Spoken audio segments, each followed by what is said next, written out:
A very good morning to all of you. I am Pranab Chaudhary, Secretary of India Land and Development Conference 2021.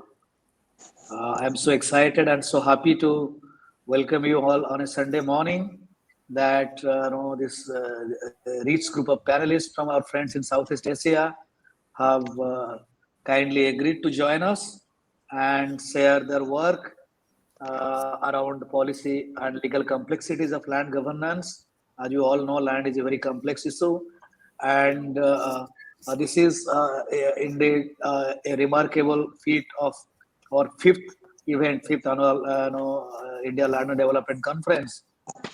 So, as all of you know, that this is being held online, and just to inform you that this is the first online event of ILDC.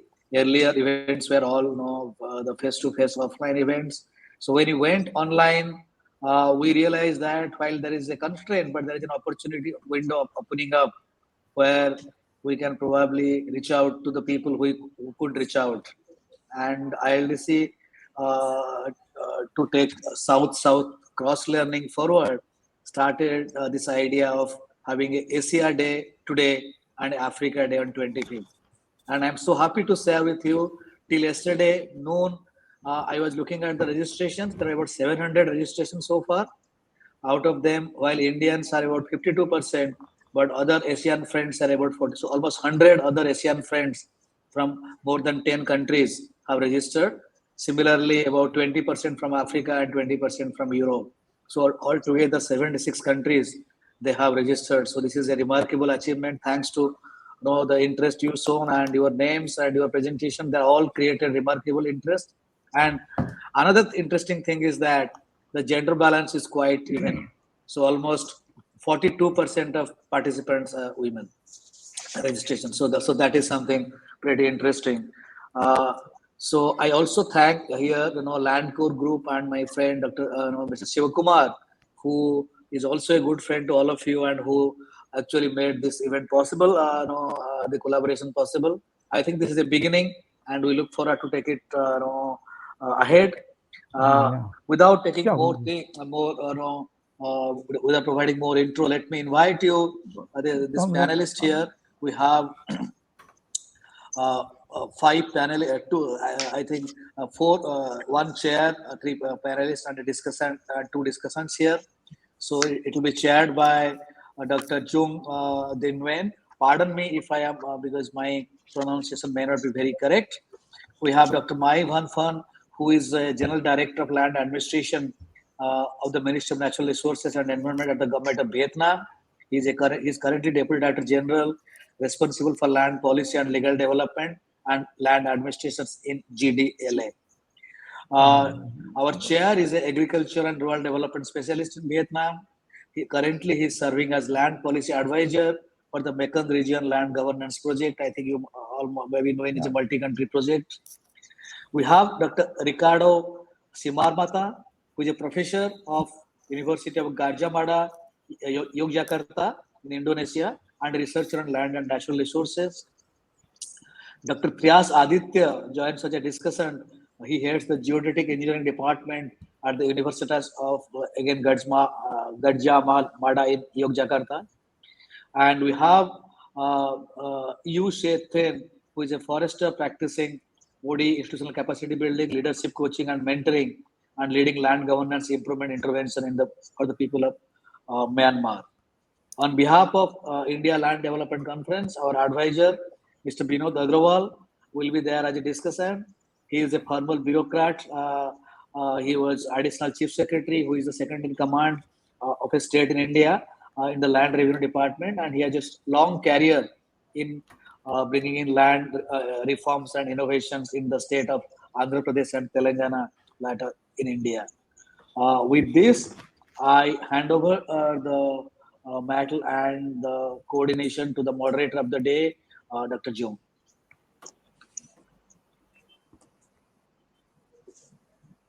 Over to you, sir. Thank you very much, Mr. Changhuri, for your very warm introduction of the panelists. Okay, good morning, everybody. My name is Dung Nguyen, and I'm delighted to be the moderator of this section. I am agriculture and rural development specialist with over 35 years of experiences working with national and international instruction in Vietnam. It includes also the 15 years of successful career with the World Bank in the land administration and rural development for sustainable and inclusive development. Currently, I serve as a land policy advisor for Mekong Region Land Governance Project to protect the rights of the smallholder, especially the women and ethnic minorities. Next, this section will examine the complexities of land governance in Southeast Asia. It gives a special attention to the tenure security of individual land holding and smallholders, farmers, who are the poorest in the region, and the political economy of the land-based sector. In this section, policy and civil society leaders and practitioners will also share experiences and lessons learned in the strengthening sustainable land administration and management system in Vietnam, Indonesia, and Myanmar. This region is rich of land, biodiversity, and natural resources, but now they all are at risk as extractive industries accelerated the transformation of the agricultural land use, the rapid urbanization, as well as the lack of the coherent policy and legal framework, imposing increasing pressures on the tenure security and cause growing the land-related dispute and conflict in the region. Next, please note that there is a small change in our agenda, as one of our specialists, one of our speakers, has to leave earlier due to his official duty, unfortunately. That will start with the presentation by Dr. Mai Van Phan on the experiences in reforming Vietnam land policy and legal framework, and a short Q&A. Then we will follow the order of presentation, discussion, Q&A, and the section closing according to the original agenda. Finally, I would like to request you not to forget to turn off your mic if you are not talking to the floor. You may send your comment and question to us through any chat channel available under the conference IT platform. So please enjoy the section. Now I would like to invite Dr. Mai Van Phan, speaker. He has a doctoral degree on land administration and possesses 20 years of successful career with the General Department for Land Administration under the Ministry of Natural Resources and Environment of the Government of Vietnam. Currently, he is the Deputy Director of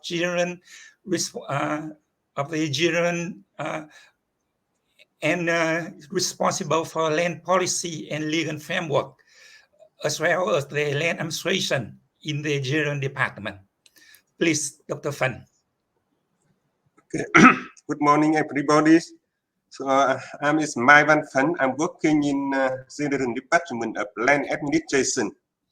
As you know, my office is under Ministry of Natural Resources and Environment. So we advise and assist the minister in performing the function of state land administration and land law throughout the country. So it's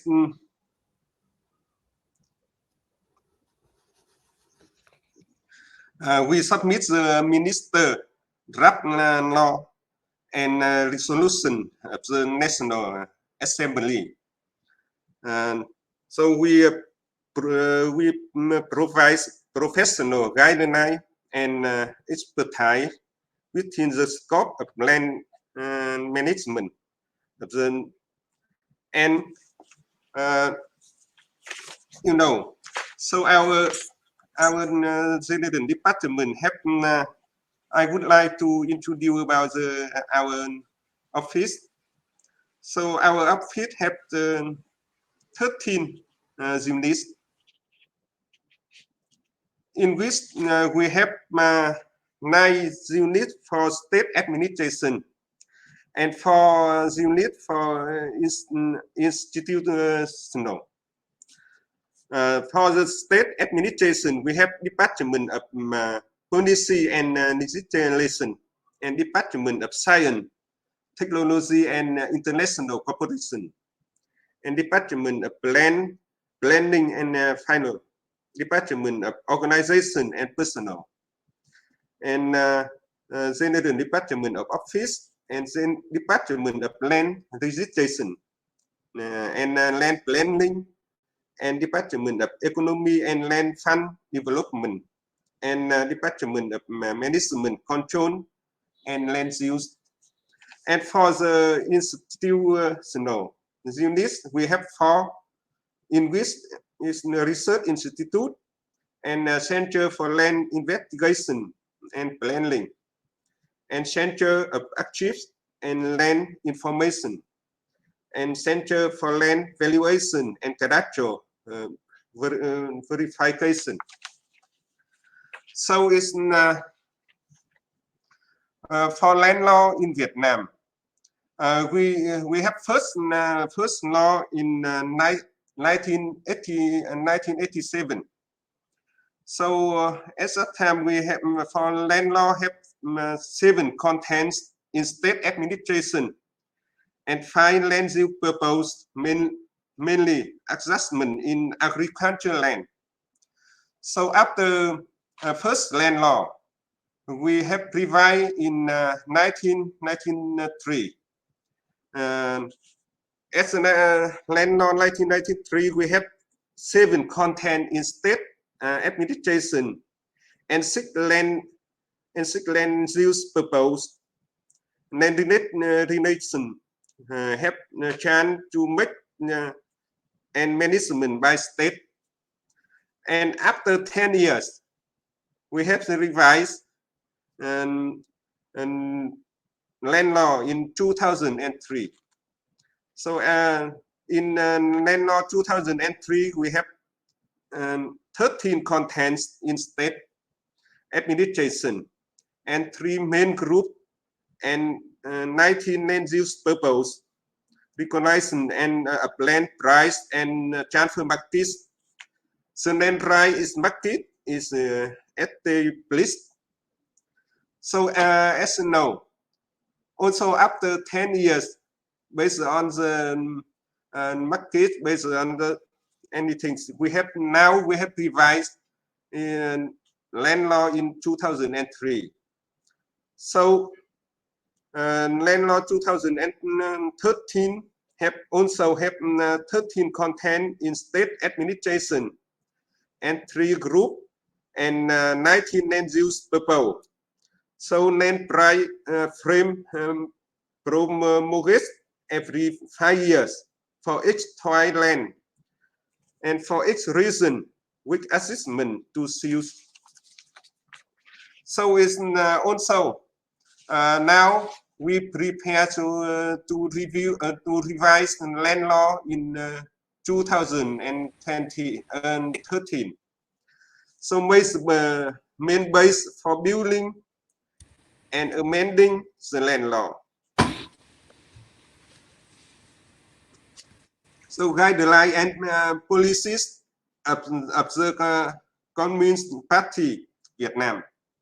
So practical requirement for the state management, social, economic, and development, and so the exercise of the human rights, the fundamental rights and obligation of the citizen, and so national defense and security, the research and theoretical basis international experience, commitments, and renewing international ties to which the Socialist Republic of Vietnam is member.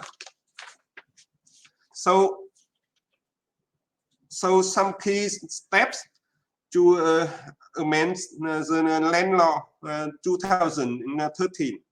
So we have the 6 steps. The first step is making proposal for land law formulation. The second step is drafting and the draft law. The third step is verification of the draft law, in which is expecting to be completed in March 2022. The fourth step is comment on the land project by standing committee of the National Assembly. The fifth step is receiving, revising, and approving the land project. So the last step is disclose law. That is 6 steps to revise the land law in Vietnam. So main step to amend the land law 2013.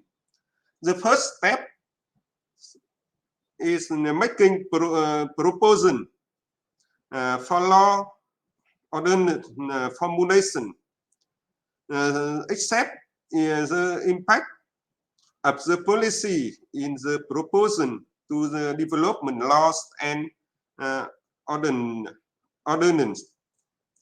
summarizing and evaluating the implementation of the land law in 2013. Collect opinion on the request for land law formulation. They submit the Ministry of Justice for the uprising to the request for the land law formulation. The submitting the government a request for land law.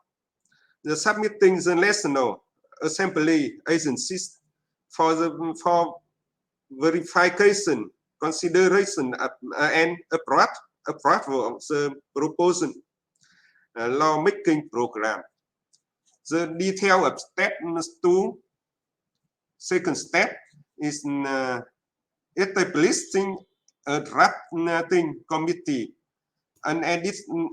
Sorry, Dr. Phan, you have 3 minutes more. Yes. And so the step 2 is submitting the competent agencies, organization, and depute the National Assembly to consider and decide new content of the draft land law. The Ministry of Justice apprised the law project before the submitting it's the government. The step 3 is consent of the ethic minority and committee of the national embassies, the exam the draft land law document. The agency in charge of drafting and the land law studies receive and revise the land law project. The step 4 is submitting and standing committee, the national embassies, for the consideration and comments on the land law project. And receive and revise the land law project resolution draft of the national embassy according to the opinion of the standing committee of the National Assembly. The fifth step, we submit to the National Assembly consider and approach the landlord project or draft resolution at 1 or 2 sections of the National Assembly. In case of the big law, which many complicated article and clause the National Assembly may consider and pass at the 3 sections.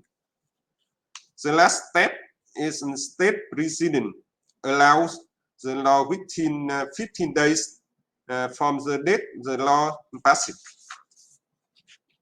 So, to the revised land law, we have some key orientation and amending the land law 2013.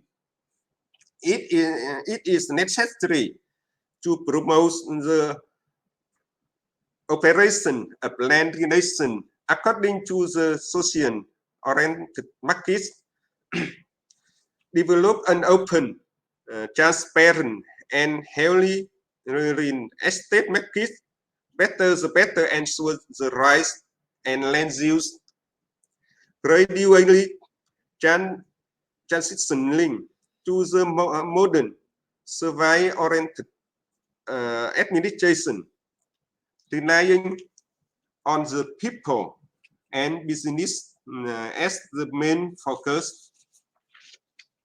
Hyphen, could you complete your presentation? Your time is over.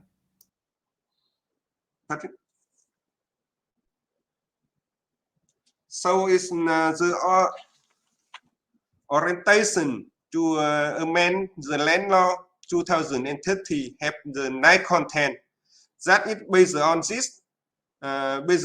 We focus to revise the land law. The first orientation, the first is land use planning and plans, land allocation, land list, and charge and change of the land use proposed, land recover, compensation and ground clearance, net price, net filing, the specific regulation of the roles and responsibility of the state agencies in land administration and land use, building information system and land database, surveying, making cadastral and a certificate of land use right, and the rights of land use and land use and some period in implementing amendment to the land law 2013, and CDOA is the agency assist to preside over the draft amendment to the 2013 land law. So, as you know, in the situation of the COVID-19 as well as the relative in Vietnam, so we have some experience as follow. The first, determines that land law is fundamental law of the special importance, has a real impact on its scope, the complexity and difficult, greatly affecting the economy, social, and national defense. As a result, the drafting of the law must be cautioned with the participation and contribution of the own sector of society in the order to make fundamental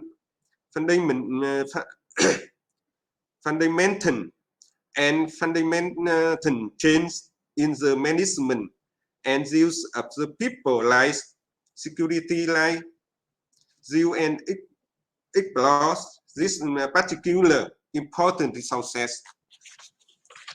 The second, The second, in the background of the changing work, the formulation of the landlord also needs to exploit the geographic position of the Vietnam as well as to gradually bring the landlord in the line with the commitment in the international just to which the Socialist Republic of Vietnam is member.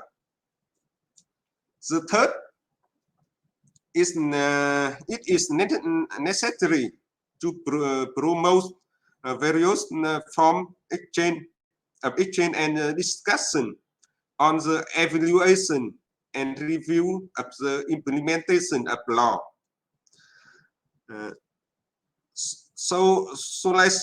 Citing opinions on the draft law, both online and through the web portal of the ministry, the government, in order to adapt to the situation of the COVID.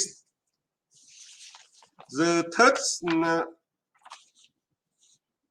effort is when formulating the law, it's necessary to pay attention to factors that will affect the management and use of land resources, such as climate change, sea level rise, and adjustment to the land management. In the industrial revolution, in order to innovate the way of the managing and using land in the new situation. The fifth is necessary to increase the mobilization of the both domestic and international resources, especially international experience through program project to the objectively correct use and improve the quality of project land law amendment. The sixth is consultant.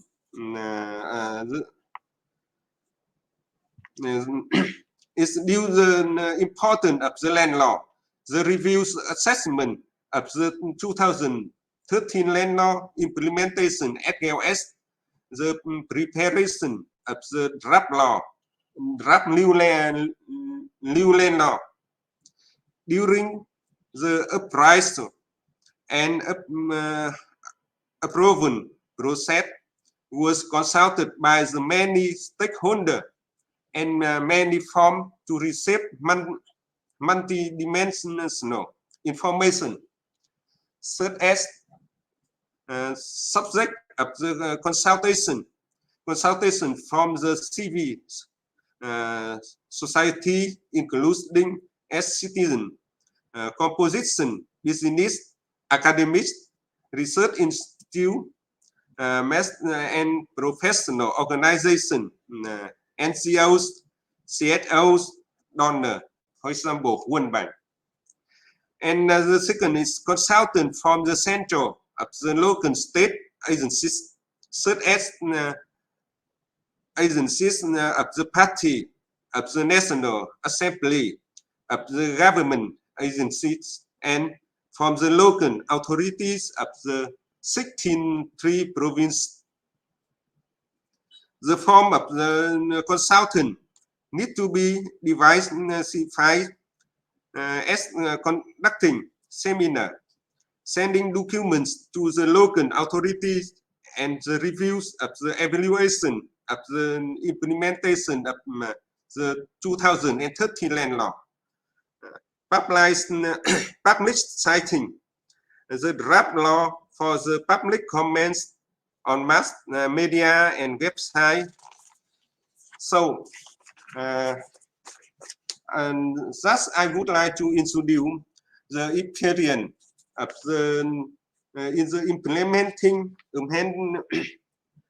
amendment to the land law in Vietnam. So my language is very poor, so maybe it's too difficult for you to hear it. So thank you very much for your attention. Thank you, Dr. Phấn. Now we see we enter the Q&A. Now we have one of the question from the floor. Mr. Greenhan would like to ask you to give an indication of the extension of which the government of Vietnam engaged the public in the consultation around the revision of the new land law. Okay, and the other people, if you have the comment or question, you can raise your hand also through your computer. Thank you.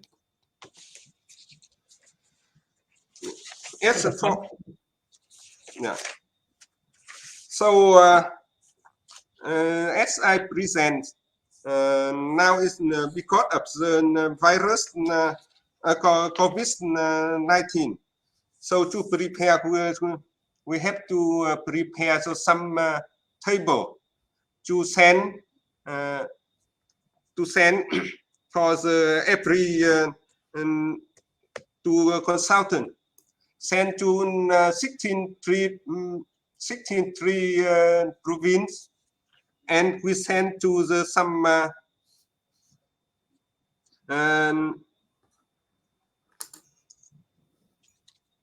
some consultant. For example, we sent to the ethic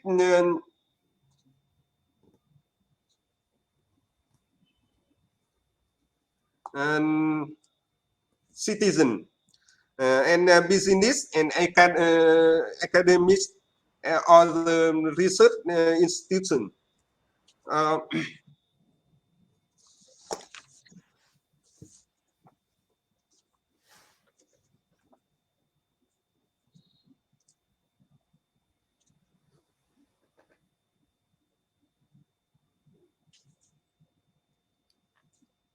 Good.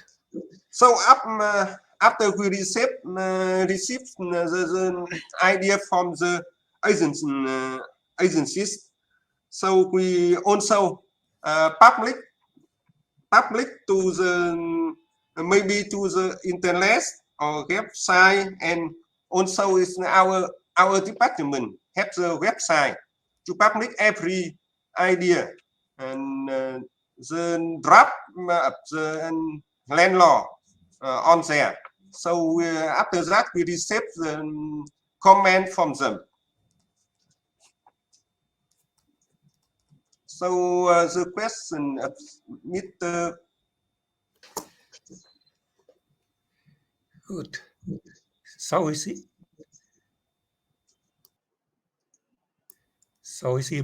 Bottom line, there are two channels for the people participation. First one through the grassroots consultation, through the consultants, who collect their idea and comment from people. Second one, see the disclosure of the draft law and seeking for and submission of the comment, direct comment and suggestion by the people, okay, and business and academician, research institution, okay, through the mass media. That is. Thank you. And another question. Dr. John, there is a hand is raised. So can I hand the mic to Professor Philip to ask a question? Yeah, please. Maybe meantime there could be another question. Yes. Yeah, please. Can you hear me? Yeah. Okay. Yes, sir. I'd like to ask Dr. Van Phan. Vietnam has been through a very interesting process of drafting land laws every 10 years. First in 1987, then 1993, 2003, 2013, and now 2023. So every 10 years, there's a new land law. And usually this process addresses two things. One is it addresses recognized weaknesses or problems in the existing land law. And the second is that it addresses changing conditions that Vietnam has been facing. So can you give us one or two examples of problems in the existing land law, the 2013 land law, that the new land law is trying to deal with? And then also maybe one or two examples of the changing conditions that the new land law seeks to address.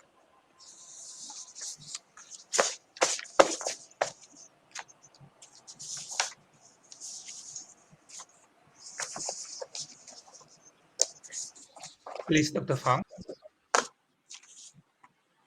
Yes, exactly.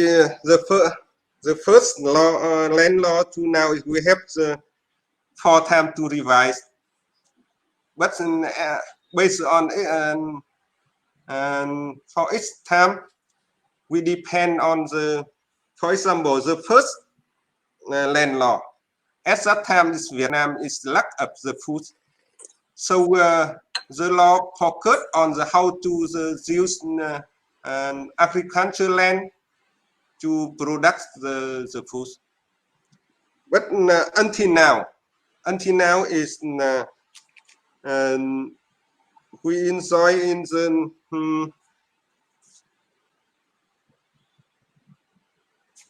until now is as you know, also we keep the agricultural land for the products the agriculture, but also is for the market, for the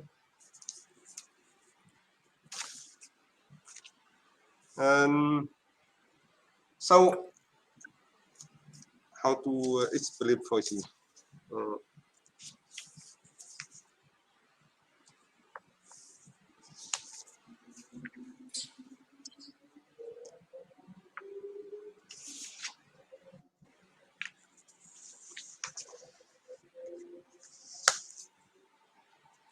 Okay, So you can make mention of the case of the government extend the land use right of the farmers as well as land users to fit to yes, meet the demand of the agricultural product market demand for yes. So for example, is now we have to develop the open and transparent and healthy real estate market. So we have to change the land law. Also have to keep the agriculture and also have the for the open the estate real estate market.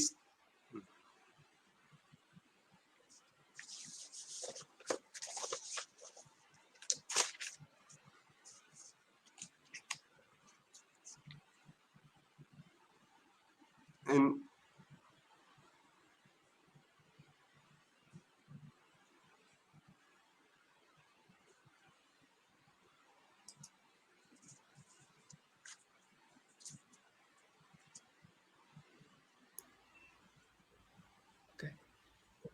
do you have okay. any more question? Is there any more question? I don't think there is any more question. Yeah. Professor Philip, do you have a follow-up question? Actually, I think that the answer is interesting because it seems that now there's a move away from the original intention, which was about food security in the early 1990s. And now it's more about market development, real estate markets. And there have been some problems with this under the 2013 law. A lot of conflicts have arisen, especially in peri-urban areas with land confiscation.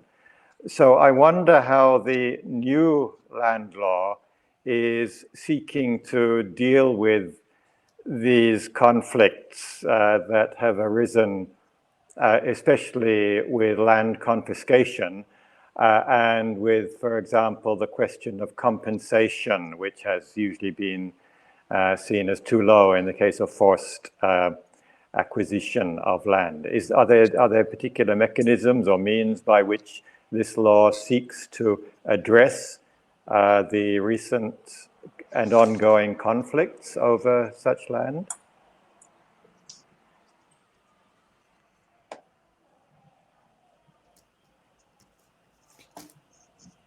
Could you,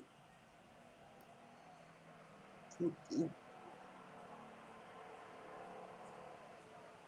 Could you please answer on this question?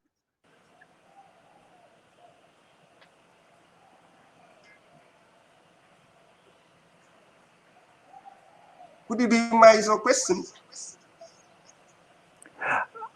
Yes, maybe I might just ask, how does the 2023 law seek to improve on the 2013 law in addressing problems of land confiscation? Thu hồi đất đai. Are there any new measures under the new law which will address the social conflict that has arisen in many places over land acquisition? Yeah. Because as you know, in 2000 land law 2013, for the recover land of the household, and based on that it not give the right for the household, but the company is easy to get the land of the household. So at that time, so we have the more required to keep how to keep the land of the household. That is the right is when appraised. So it's in 2000 and law, it's every case for the recover land is in which recover land household is the same, but now we separate the recover land only for the social development, but for the market, the company has to discuss with the household. If the household agree with them, is they can get the land. But don't agree. If don't agree, is they cannot.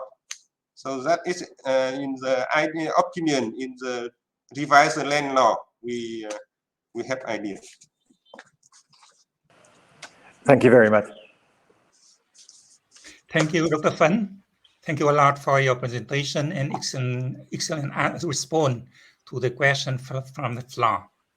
Yeah, I'm sorry. I'm very sorry because my language is very poor. If you have some question about the detail, would you please send me by the email? I can explain detail for you. Thank you a lot for your intervention. Now let me invite Dr. Simatra to make his presentation on the critical issues in the communal land registration. Okay, actually, Dr. Simatra is a professor from University of Gajah Mada and a researcher on land and natural resources in Indonesia. He has about 20 years of experiences in natural resource law with a special focus on the customary right over land and forest resources. Dr. Simatra, the floor is yours. Thank you.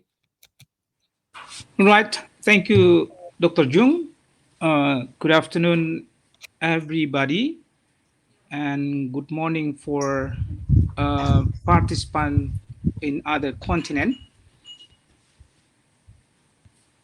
So my presentation topic today, it's about land registration to communal land, which has been conducted by Indonesian government since 1961.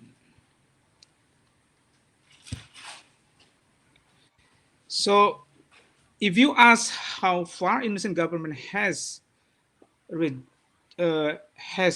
go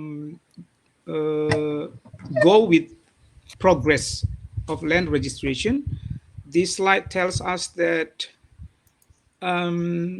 so before complete systematic land registration started in 2017, less than 50% of land parcel in Indonesia had been registered.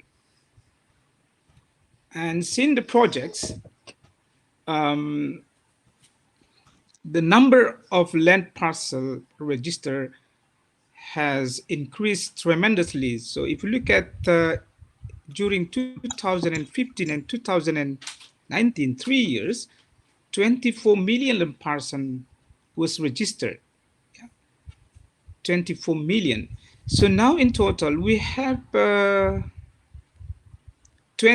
72 million land parcels have been registered of 126 million land parcel in Indonesia. So now more than 60% land parcel have been registered in Indonesia. So what about land registration to communal land? So before that, allow me to inform you one important thing, that in Indonesia, there is a dual land tenure system. So Indonesian land territory is divided into two. One is forest area, which is 120 million hectares. And the second, the rest, around 70 million hectares, is non-forest area. So my presentation is focused on the non-forest area, the 70 million hectares. Yeah, the registration to the communal land in that non-forest area. So if you look at the progress to the communal land registration, I could say that in total, since 1961, less than 100,000 hectares of customary community have been registered by the government. Less than 100,000 hectares. So very few actually. So now I'm going to tell a little about legal provision on land registration according to Indonesian land law system. So we could see some general main provisions in that land laws and regulation, such as the provisions say that the government shall conduct land registration nationwide, and the objective of the land registration is to pursue protection and certainty over land rights. And the land registration is applied to any land parcel, landly titled land, state land, and also communal land. Yeah. While provision concerning communal land in that land law system says that the government provide two tracks for doing communal land registration. The first tracks, we could call it as general land registration or complete systematic land registration, where the land registration is initiated by the government. And now, as I said before, since 2017, the current government has been conducting a complete systematic land registration nationwide. So through this track, the local land agency official can register communal land. That's the first track. The second track, there is a special law in Indonesia which regulate about how to recognize and register communal land. Yeah, a ministerial decree of 2019. That's the new one. Yeah. So the first track, the intention is to make the land registration end up with land titling or or certificate issuance. So that's the final result of complete systematic land registration. While for the second track, where special laws, special regulation are made, the final result of communal land registration is what we call as to register communal land in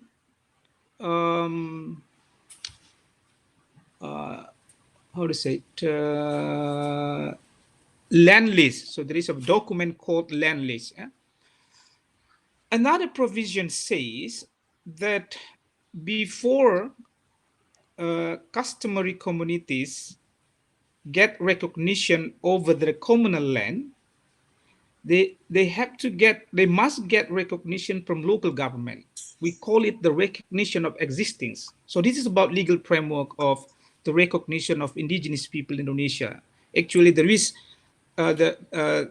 two steps. One is recognition at local level by local government, and then recognition by the central government. It can be by the Ministry of Environment and Forestry. It can be by the Ministry of Agrarian, Spatial Land, and National Land Agency.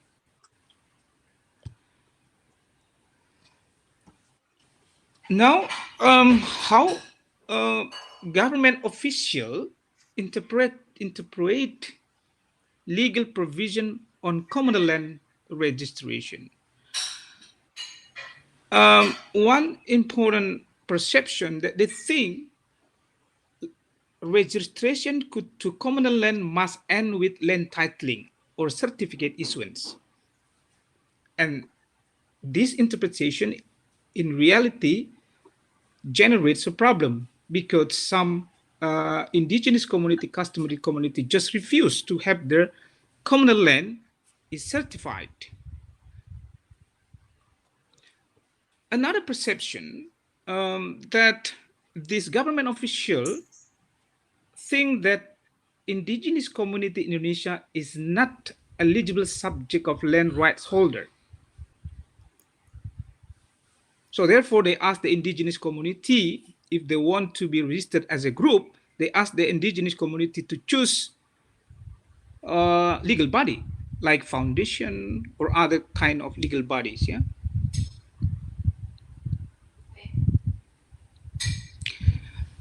And there is another new interesting provision after the issuance of the 2020 job creation law, yeah, where one of the implementation of this law made in 2021 this year says that on communal land, the government can issue land rights to the indigenous community. By these rights, then the indigenous community can make a partnership, yeah, a joint cooperation with other parties, including cooperation. And let me now tell you about what happened in reality after I told you about normative aspect of communal land registration.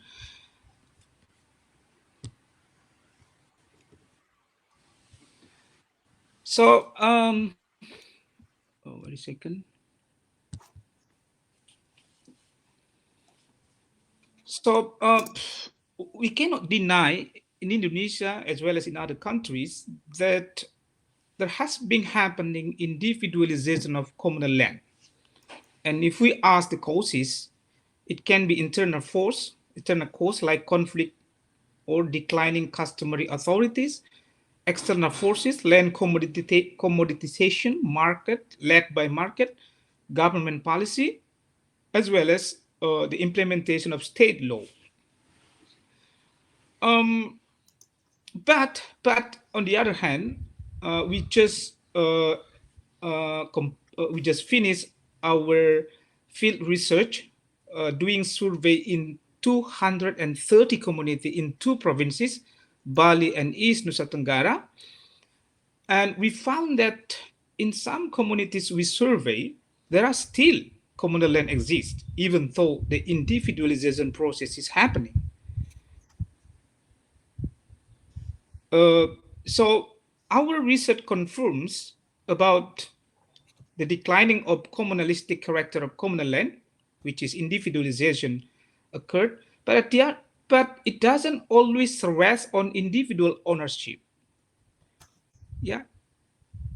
So if the land is not ruled or controlled by the community, by the other leaders, customary leaders, it doesn't mean that it fall under in the individual ownership. It can be a family ownership, which is still actually a group. So the communalistic characteristic is still there. So then, if we compare what legal provision says about communal land registration, and then I already told you also what happened in reality, socio-anthropological reality of indigenous people in Indonesia, then a question arises, yeah? How has the government been conducting land registration to communal land is such a legal framework and socio-anthropological reality? So let us see now in the next slide. Yeah?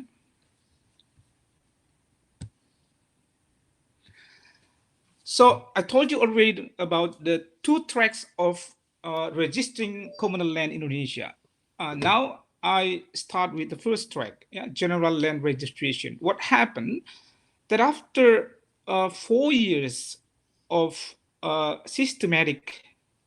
complete systematic land registration in Indonesia, there is no report the use of this track for communal land registration. So there is no report from the local land agency where they record and register a communal land after they register more than 20 million land parcels across Indonesia. However, there are several local land agency reported that they have dealt with communal land claims, and the response is to try to identify and record it, the communal land in a map. Yeah, that's a sort of reaction, a sudden reaction to the communal land claims made by the local community. How then the local community reactions to the complete systematic land registration? Sorry, when the local land agency official receive information that the land parcel that they are going to register is a communal land, then there are two actions they did. One is find another place, just leaving that place. Yeah. And then the second is trying to encourage the community, the customary group, the customary community, especially customary leaders, to be willing to have the communal land is divided into individuals and then registered. This happened in some places in Indonesia. Why this local land agency official did that? Because they want to achieve the target, because the national office of the land agency asked them to register land, 5 million parcel in 1 year, 10 million parcel. That's a target they get from the central government. So that's the strategy they did in the field. Of course, especially the second action, in reality, it accelerates of individualization of communal land. But as I said, from the land agency perspective, it served the land registration target of the government.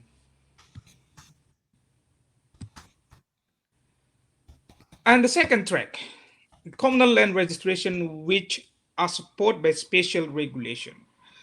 What we have in Indonesia, now we have more than 200 local regulation which recognize indigenous community. But then the Ministry of Agrarian and Spatial Planning, National Land Agency, hardly use this local regulation to proceed to communal land registration. So only one community, Badui community in Banten province, so far that has been registered the land. Even though there are already 200 local regulation of the recognition of indigenous people that can be followed by the central government. And interestingly, that the Ministry of Environment and Forestry did more, yeah, when they already recognize customary forests for 75 indigenous communities. So in this case, the Ministry of Environment and Forestry compared to the Ministry of Agrarian is more, it's more advanced, yeah. All right. How was the response by indigenous people to this communal land registration conducted by government? Some communities and just refuse communal land registration because of the following reasons. One, the worry about individualization of communal land. Second, the number and the size of the communal land can reduce. Third, conflict between customary leaders and the community members. Yeah. And the fourth, decline of customary authorities. Of course, the smaller the number of communal land, the weaker the authority of traditional leaders. But some community accepted communal land registration because of the following reason. First, they need the registration in facing foreigners who want to claim their communal land. They can use that registration evidence that that the land belong to them. And the second reason,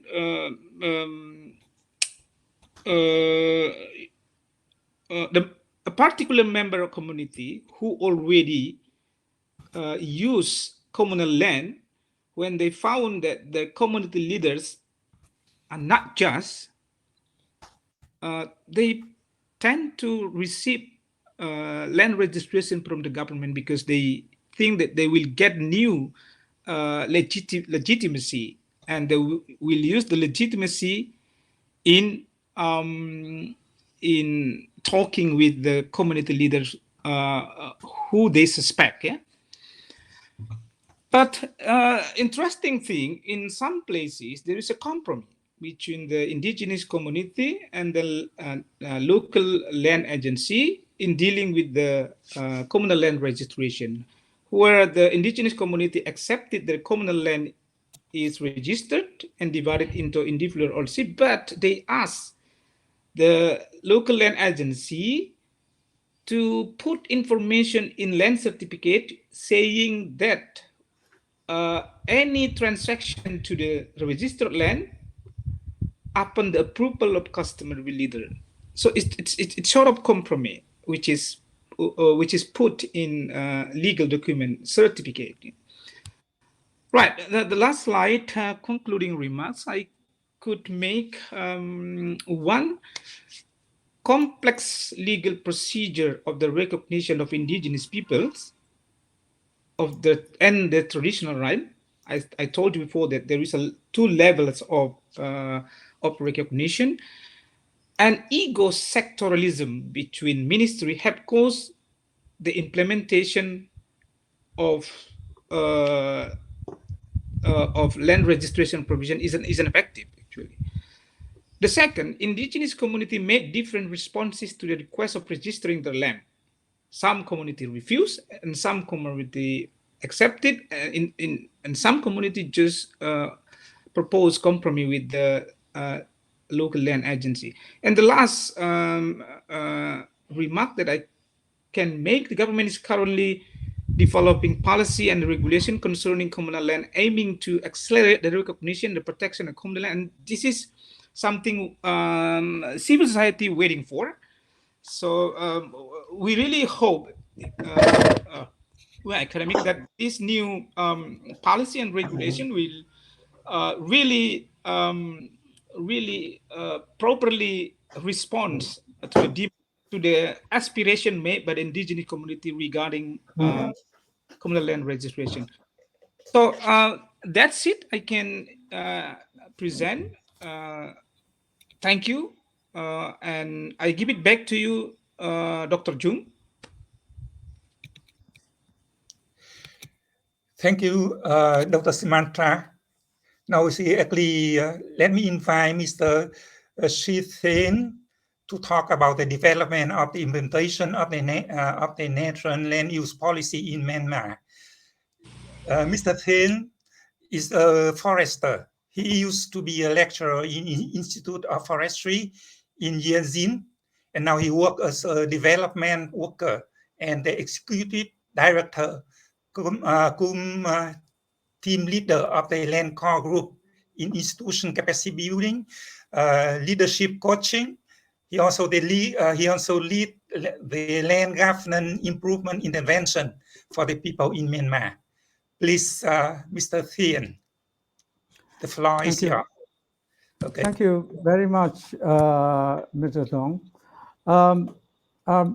Please share my slide, the host.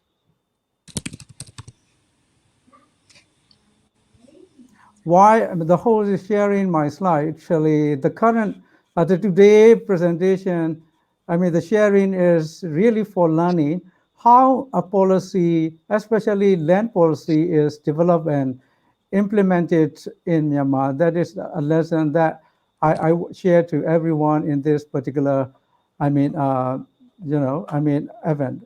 Next slide, please.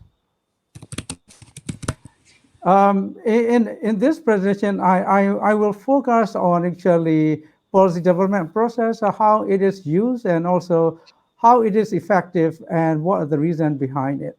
Thank you very much. Actually, next slide, please. Everyone, we have, a vision on the policy.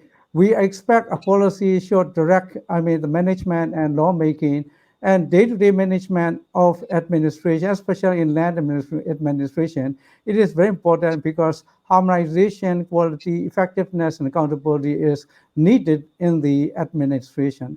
Next slide, please. Just for your information, until National Land Policy was approved in January 2016, there was no policy guidance in Myanmar, especially in land administration. Next slide, please.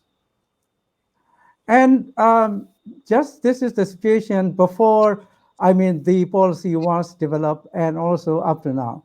So if you really, check with the Myanmar administrative system, you will see plural institutional arrangement in the land administration. So more than 60 land laws existed, and also more than 30 government departments are either use or administrate, their respective land actually using different law under their department. Also, actually, more than 10 ministries are above all departments, and very complicated, institutional arrangement is observed. And also, if you look at actually land classification in Myanmar, there are 22 major land types and land use in the classification. So, actually, the most complicated, institutional arrangement is above all ministry, there are more than 5 land-related, central bodies, leading the whole national operation in land sector. So all of them are very complex, and actually, in order to really harmonize all of them, to ensure effectiveness, a policy is needed. So that policy was really developed in 2013. Next slide, please. Go next slide, please. Next slide, please. In the national land use policy development, there are, key issues considered as in the process that everyone want to know. The first one is conflicting land laws, and also the complex and challenging structure and system of land administration, how we should really solve it. Second is ineffective decision based on weak land information management system, existed at that period of time. And the third one is actually weak collaboration, coordination, and communication between land department, ministry, and committees. And the fourth is weak in proper land use planning and zoning. And then ineffective land taxation, ineffective land reallocation when it was actually become grabbing of actually citizens' land actually, so that actually it was, I mean, creating a lot of land conflict, actually land loss in the country as well. Again, ineffective land conflict resolution also, I mean, one of the major outstanding issues that consider in the process. Next slide, please. Again, actually, there are, I mean, in the process, actually, can you really click all the bullet point over there? So that's all. The process of, I mean, national land policy development lasted, actually, if you see the diagram, I mean, on the slide, from 2012 up to 2004 is policy drafting process. From 2014 and 2015, for 2 years, government-led and CSO-led public consultation, and also 2015 to 2016, finalization and actually activation of the national land policy. And then 2016, January up to now, actually, in fact, application of national land policy, but actually based on observation, 2016 to 2018, there was no, obvious use of national land policy was evident. I will go back to that point later on. The key, in the process, actually, probably there are outstanding characteristics that I would want to highlight for learning. The first one is actually, if we develop a policy, a roadmap is required, a clear roadmap, which stakeholder engage when and how. All of them should be detailed out and agreed by different stakeholder group. This process really come up with a roadmap, and actually it was consulted with key stakeholders, especially civil society groups in the country and private sector group in the country, and then get agreement, then implemented policy drafting process. And secondly, share responsibility by subgroups. Actually, policy cannot be developed only by one group. In fact, actually, bottom-up process is better, but actually, if you have really, theme-based, specific, and sufficient number of subgroups, that could be, workable. In this process, there are 5 sub-working groups. Really, you are taking different responsibility to really recommend which policy should be written and how as part of national land use policy. And in public consultation, government-led consultation, more than 18 government-led consultation, and then the rest are CSO-led consultation, altogether over 90 public consultation events happen in that period of time. Why I say in that period of time, 2014 and 15, very much actually country political system is closed and controlled, but still, over 90 public consultation event can be organized. And also high-level people participation are evident, and also all the feedback are recorded very, very well. So inside, outside collaboration are happening. There are certain CSO working inside, and also there are certain CSO working outside, but with a very effective communication between them, then can really see effective, collaboration in the process of public consultation, and also in the process of, revising the draft national land policy as well. So in addition to public consultation, expert roundtable meeting process also, happen, and also all the feedback are, effectively used apart from feedback beyond the 2008 Constitution, framework. So actually, we can discuss if you have questions around that. Even ethnic women took part actually very effectively, not only as a participant, as the facilitators in the process of consultation, also in the expert roundtable meeting as well. Next slide, please. I just want to share, this is very spotlight of what are included in the national land use policy. There are many outstanding vouchers. For time's sake, I selected only 6, 7 altogether. The first one is actually public suggestions were used apart from those that were not in line with laws and constitution, especially when, the claim is related to, territorial or, actually, ethnic groups, independent, management claim. This is not part of the 2008 constitution, and at that period of time, this type of feedback cannot be, included in the revision process, although feedback were documented very clearly over there. And also, separate chapter is for ethnic land rights. So I think ethnic land rights was really explicitly recognized with a separate chapter. Even social legitimate land rights are to be recognized in a national land law. This is very outstanding as well. And separate chapter for equal rights between men and women, gender issues, equality in gender are considered as part of land administration. Policy guidance is with separate chapter over there. And national land policy shall be used to harmonize multiple institutional arrangement and also multiple, legal framework that existed in the country. So I think that it's also very good, outstanding, policy guideline observed in the national policy as well. And again, the last two, outstanding that I thought I should share is, one is, land administration is very complex, and learning is very necessary. Therefore, research and monitoring, for learning is included as a chapter, and also institutional arrangement should be, activated to implement it. That is very key in the national land policy as well. The last one that I should share is also the policy developed in that period of time is actually based on the political system, complexity, and the situation of administration at that period of that particular time frame.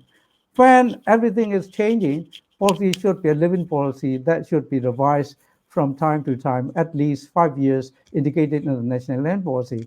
Out of this, actually, another outstanding I want to share is international good practices like voluntary guideline, and also human standard, parameter to be considered in lawmaking and, decision making in administration. Actually, if you review the national info, you will see that. Next slide, please. Next slide, please. Sorry, the time is over. Could you complete your presentation, Mr. Thin? Okay, I will try. So here, this slide, next bullet point also, please actually click as well. So in this slide, I will really just present, how national policy is used after it is, developed. The first use is actually, national policy guidelines are used in revision and development of new laws and policy. And second, use is, national land policy is guiding, national landlord development as, in the roadmap, it was very clear it has been seen. And the third, use is actually, especially this is not a use at all, but actually acceptance of CSO majority in the country is evident in the, in the country, because after it was activated actually at one time around 2017. The parliamentary advisory group really, requested to revise national policy, especially to integrate, to delete gender, chapter, and to integrate, clear land confiscation mandate to the government. A lot of CSO really against that, actually, claim of the Parliamentary Advisory Committee. And so actually, next slide, please. This is the last slide that I would share. National policy is still active, even in a very political crisis period of time at the moment. Actually, however, actually, there are no effective really action were undertaken, right now. And in the future, what is the future of national land use policy? Depending on political, agreement, between the oppositions in the country, then surely whether national policy can be used as it is, or need to be revised, or need to really completely neglect it and rewrite a new land policy could be considered. So the key lesson learned from me and from everyone I want to share, the last message is that, I mean, if government lead, the public consultation and open up for feedback, and if government demonstrate use, feedback from the public effectively, the policy really accepted by the people in the country, and actually they respect and use them effectively. Thank you very much. That's all from my presentation.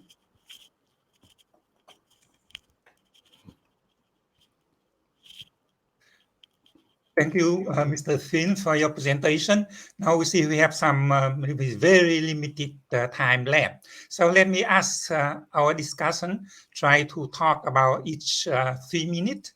So it would leave some time for the Q&A. Let me invite Dr. Aditya to share his thought on the presentation as a discussion. Okay, Okay, can you Noise, hear yeah, me? please. Yes.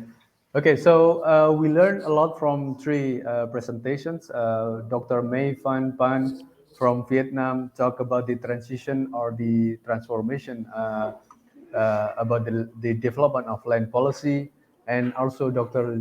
Zung, we learned about how Vietnam developed land administration system as a whole, and also Dr. Ricardo, how the communal land registration is one thing that is still unsolved in Indonesian perspective or landscape in land administration.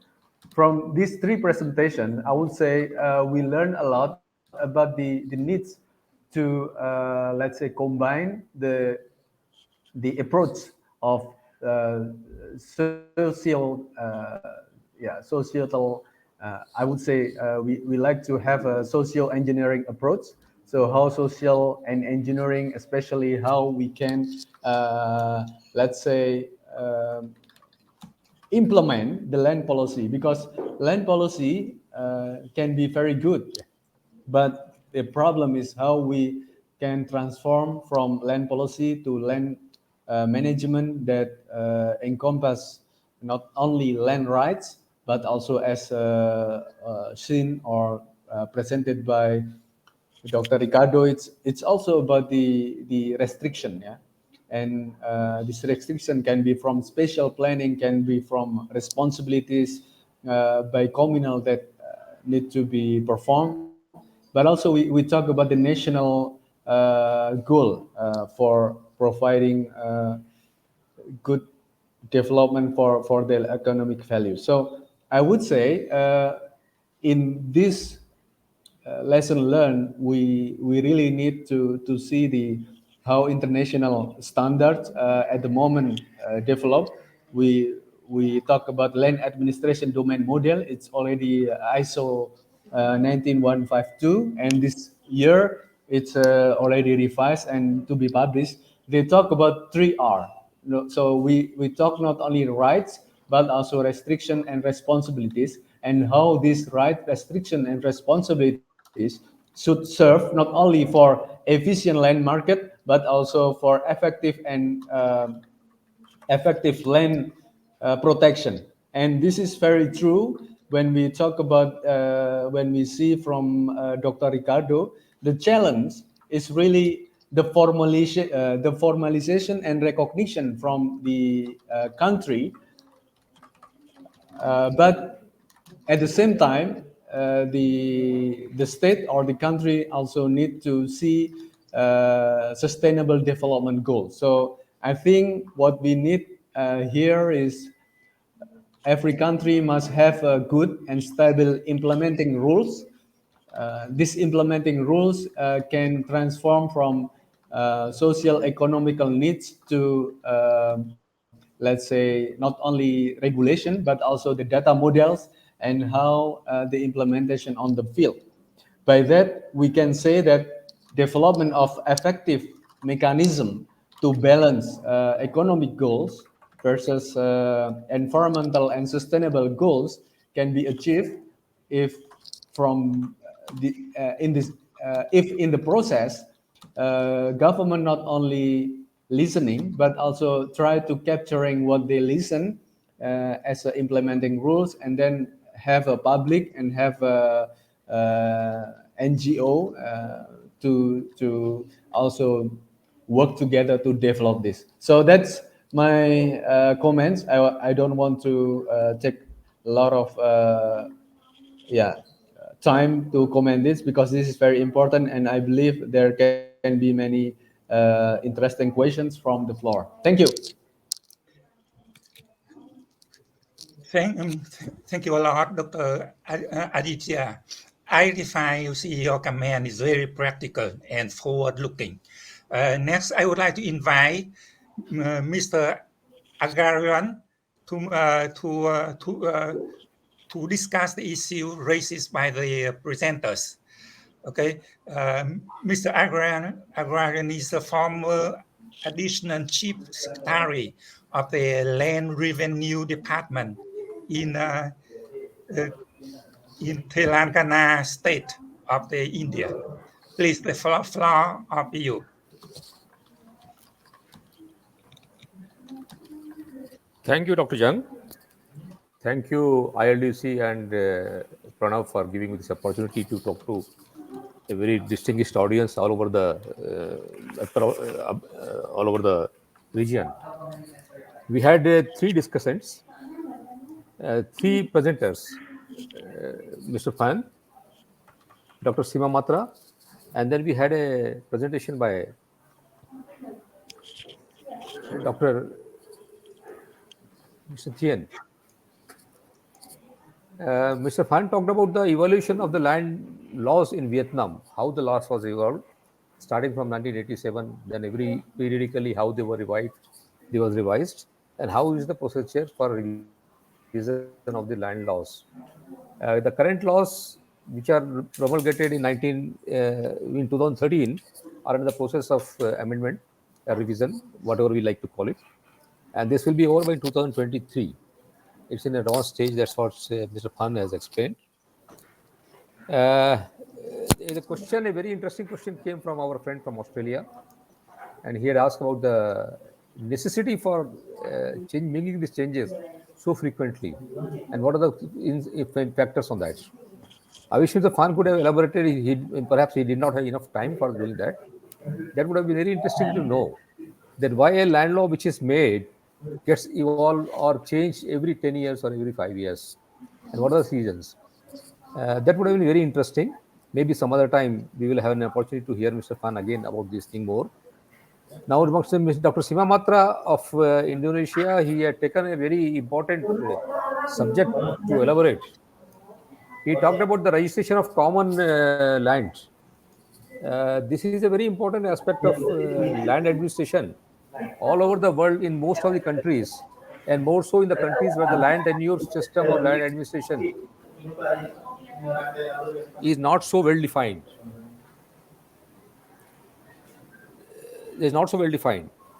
Though the law in Indonesia provides for two different tracks for registration of individual property rights and individuals of common land. He also explained that a lot of lands have got registered after the new law or the new policy of registration has come, and 24 million land parcels got registered within a period of 3 years. It's very remarkable. But at the same time, he also explained why the communal land registration is not taking place. Though he explained that this is mostly because of the targets given to the bureaucrats handling the land registration system. And they would, if they register a land under the land communal land registration, it becomes one registration. Whereas if it becomes an individual, then it becomes a multiple registration. The target becomes easier to achieve the targets. But I feel there is something more than that. The reason for individualization of the communal rights, etc. there is always a conflict between the group right and the individual rights. We are knowing that within the family also we know that traditionally, customarily, there are family rights and individual members of the family now asserting their own individual rights. And this is perhaps a change in the culture or the influence of certain other societies where family rights or group rights do not exist much, and the individual rights takes predominance over the group rights. Perhaps that is the thing, is one factor. And second factor, which I also probably feel could be contributing to the low level of communal registration in Indonesia, could be that he also explained about this, the lack of credibility of communal leaders. There could be some individual members who would like to register their lands as their individual rights because they can counter the policies of the decisions or the influence of the communal leaders, which is not always in their favor. So there is also a big crisis of credibility of the community leaders in all over the world, in many countries, about this traditional communities, where earlier in the foregone days, a community leader were considered to be a father figure, and he would also take care of all the individual members' rights, their interests, etc., very carefully and very objectively, which perhaps is giving way with the passage of time, and therefore there is a necessity for assertion of individual rights. I agree with him that it is not a happy situation, and something more has to be done to ensure that the communities remain the community, they continue to enjoy the group rights, honor the group property, the communal land. Something more has to be done. I do not know what can be done in the context of Indonesia. The law is adequately providing for it, though he says that locally there are local regulations, more than 200 regulations registering them, and it's not easy to take care of all of them while making registration of the communal land. But something more has to be done. A correct answer has to be found in Indonesia about this. Mr. Thena from Myanmar has explained about the how national land policy was developed. It's quite interesting to know that till about January 2016, there was no land policy. Now, this almost 6 years that they have got this land policy issued there, and this is in an implementation. He also explained to me that there is a separate chapter for the ethnic rights. I would have been very thankful to know what is their experience about this separate chapter of ethnic rights vis-a-vis the experience of Indonesia. They have similar issues arising there about the ethnic groups, or all they are taken care of well with the next policy and its implementation. One interesting thing is there's a living policy, the constant updation or change or improvements, like what we say in Vietnam. In Burma or Myanmar also is having a living policy which is prone to always updation, evolution, and improvements. It's a quite interesting thing to see, because we see that many countries, once land law is passed, for decades, for even centuries, the land law remains, and it does not address the changing needs of the people in respect to the land administration and land usage and land laws. With this summing up of these three presenters here, I would have a few thoughts which I thought I should share with you.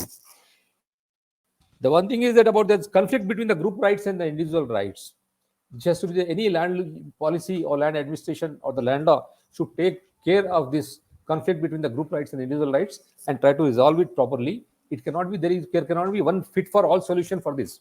It has to be specific to the local conditions and the local traditions.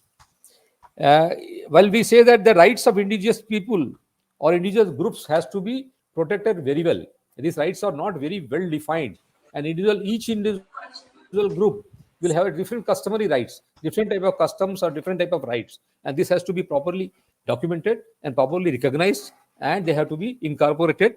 This is very much important in any land of any countries. Then we have got a lot of emphasis on the title certification. The moment we talk about title certification, the group dynamic, the conflict between the group rights and the individual rights, it becomes more prominent. So how do we resolve it? The title certification is a good system. Many countries are adopting. Thailand has good experience of it. I wish we could have some presentation of Thailand. Maybe some other time we will have. Vietnam also is going towards title certification and the title registration. So when we go for title certification, this conflict or this between the group rights and individual rights become more pronounced and more predominant. How do we address is one area where we have to underline it. And most importantly, we have to provide security of tenure. Whatever is the system, what is the land policy, land law, if the security of tenure is not provided to the landholder, then it becomes all useless. The basic purpose of land administration and land policy or any land law should be the providing the security of tenure to the landholders. Now, one more, the last point I would like to mention about thing is there is a necessity to learn from each other or one another. There are a lot of experiments, there are a lot of work which being done in the each individual countries in their area of the land administration. Very useful work. Very useful work is being done, and rather than reinventing the wheel by everybody, it's always beneficial to learn from each other. What Thailand has done, what Vietnam is doing, what Indonesia has experienced, how the Myanmar is involved in policy, and similar things can also be in many other countries. And that's why I congratulate ILDC and its all managers to provide this platform to learn from each other. And I wish we have many more such opportunities on a much better scale to learn from experiences of each other. Thank you so much. Thank you. Thank you for chairing this meeting and also the host, everybody. Thanks a lot. Thank you a lot, Mr. Agarian, for a very interesting comment. Now we see actually our time is somehow a little bit over, but it appears that we actually still can talk a little bit more. But you see, actually, I see there is very interesting question raised by the floor. Is you see asking for whether you have any experiences on dealing with ethnic minority rights, like Indonesian had. But we actually in Vietnam also would like to learn about this one. But I'm wondering whether Myanmar have these experiences in this one also, and Indonesian. Sir, the time is over. So what we can do, if anybody is interested, we can go to lounge and can carry out the discussion. We can the table 1 can be booked. So when you go back to lounge, in table 1 we can join and we can carry forward the discussion so that no others who are to join to the next session, they can go there. I would request you to kindly close the session because Dr. Yusuf has to go join another. I have to also. Thank you so much, sir. Okay, that's a very good suggestion. Maybe you see we try to set up addition section. Could you technical team can help to set up some of the to get the table so other people can join. Okay. While you go back, go outside in the lounge, you join table 2, table 1, please. Table 1, you can join. Okay. Thank you a lot for your promotion. So see, we can go in there. Meantime, I actually would like to thank you, all of the speakers, as well as the discussion for their very interesting idea, as well as the sharing of your experiences. We hope that you see. I actually do not have the time to cover all of issue you have raised, but you see, I think the key point somehow see we have the problem with the current policy and legal framework, which is not too complex and you see not coordinated. The second, the issue of, let me say, the implementation and enforcement of the legal framework. And the third one is the lack of, let me say, the participation by the civil society, particularly the small landholder, as well as the agricultural farmers, who actually should be taught, not also the driver of this process. Okay, so see, to do this one, there's a number of good suggestions. And one of thing has been mentioned is somehow we can somehow refer more to what we call the international standard. That could be a good way. And then we can set the model and learn building a mechanism for regular exchange of the experiences among countries, even experiences from the South Asian, like India, Pakistan, etc. Because we also have, I understand we have very good experience in this one. Let's keep in touch in the future. Thank you a lot for your participation and you see comment. Okay, our team try to answer it through the chat, but you see, sorry for not reserving the time for Q&A properly. Thank you a lot. Goodbye. Thank you, Dr. Jun. Thank you, Dr. Jung. Thank you, Mr. Vinod. Very valuable Thank comment. you. I'm Thank so you, good Dr. Chung. for the